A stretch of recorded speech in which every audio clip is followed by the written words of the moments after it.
Hello there, and welcome back to another Friday night for another episode of Not Your Average Globetrotter. This episode is going to maybe be a little bit different than my normal episodes, probably on the shorter side.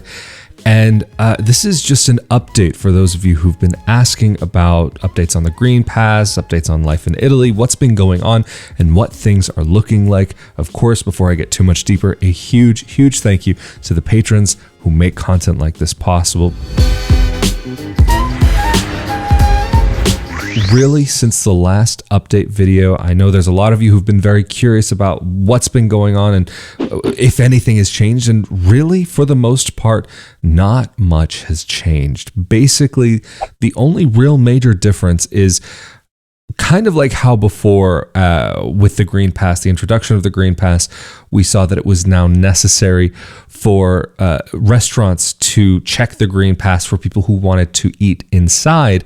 Now it is also required for individuals who are working out of the home in an office or whatever. And it seems as though in some fields there is a grace period, or at least there was a grace period, which would allow a person to actually go and get the Green Pass. Because again, remember, the Green Pass is not just if you've been vaccinated, but you can get it if you have a document or have had a document in case of COVID, or if you've been tested. If you get the test, there are ways that you can get the Green Pass for a limited time. This rule applying to workers in the workplace also applies to tradesmen and handymen, whatever, people who would say be a sole proprietor, like a plumber, for example, who would be going into somebody's home. They also would require to have the Green Pass. So it's not just that only people who, for example, are freelancers going out and dealing with other people would be required to have it, but it's basically most people at this time. However, at this moment in time, it is not mandatory for the whole country to have it. But if you don't have it, there are a lot of restrictions. And even if you don't have the Green Pass, like, you won't be eligible for certain, like, unemployment and other benefits and so on.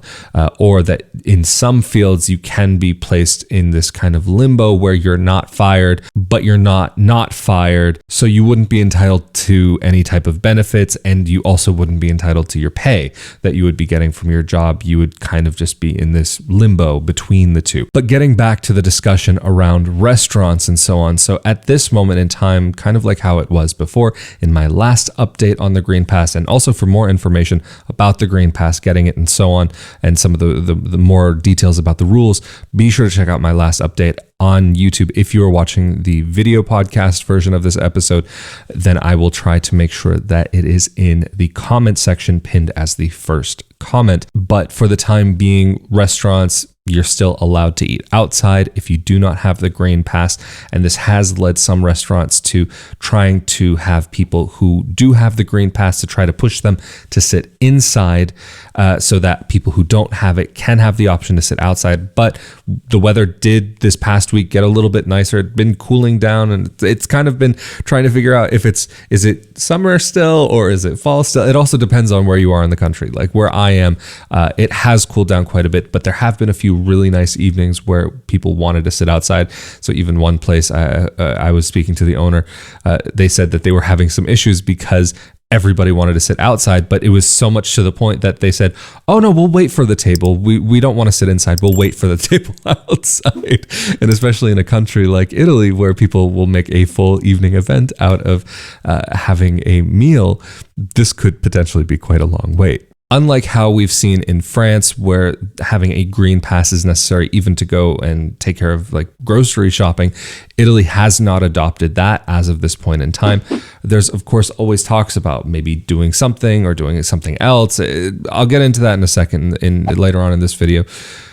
But another area where the Green Passes may be necessary are for some public events, even if they're outdoors, even if it's in a public space, you would need to have it. Like, so for example, the city where I live, the small city of Rovigo, will be having its annual county fair. Last year it was actually canceled, but this year they really wanted to try to make sure that it got off the ground. But they saw that they would not be able to control all of the entrances and exits. So what they have done is that they have set the expectation that people will be responsible and make sure that they have their green pass and so on, and they will be conducting random checks at various times. And if a person is caught without the green pass, then this could indeed lead them to getting fines and dealing with the consequences of being in an area where they shouldn't be. So that is something that, of course, there are a lot of people in the country who are not happy about these rules and not happy about this situation and how it's been handled. But you do have people who are very much on the opposite side who are very happy. And from what it seems as though on the ground, there seems to be more people who are at least okay and don't mind these rules, and in fact very much support some of the green pass rules and so on in place. Of course, there are the discussions like I was talking about, what might happen, what might not happen. And there have, of course, been discussions about making it mandatory for everybody in the country, just kind of as a whole. But there's also the discussion from the opposite end that because I think as of today, there is actually now more than 80% of people over the age of 12 have been vaccinated in Italy. So the thing is, what there are some people talking about is maybe it has reached a level that it wouldn't be necessary to make the vaccination mandatory for everybody, especially also because of the green pass rules that are also very much in effect. Also, regarding traveling to Italy, the rules are the same as they were before. So again, you can check out my previous update on the green pass. Basically, for an American, as long as you've been vaccinated, it seems as though you do have the ability to come to Italy. But again, this video is not about how or all of the details on what to do, but more so just about what's going on here, what people are experiencing kind of on the ground, just as the perspective of somebody who lives in Italy. This is something that I wanted to share because I have been getting private messages and a few comments here and there asking if there have been any updates and what's going on here. So I do want to say thank you again to those of you who have been helping to make content like this possible through patreon.com/Rafael Di Furia or rafaeldifuria.com/Patreon. Truly, thank you all so much for helping to make this project possible. It really does make a huge difference with my ability to be able to continue pushing forward with this project and putting out information like this. Also, a huge thank you to those of you who've bought the shirts, mugs, onesies, and more, and the posters like That's It, I'm Moving to Italy, Pizza, Pasta, Amore, and so many more. Of course, as always, again, thank you so much for joining me on another Friday night.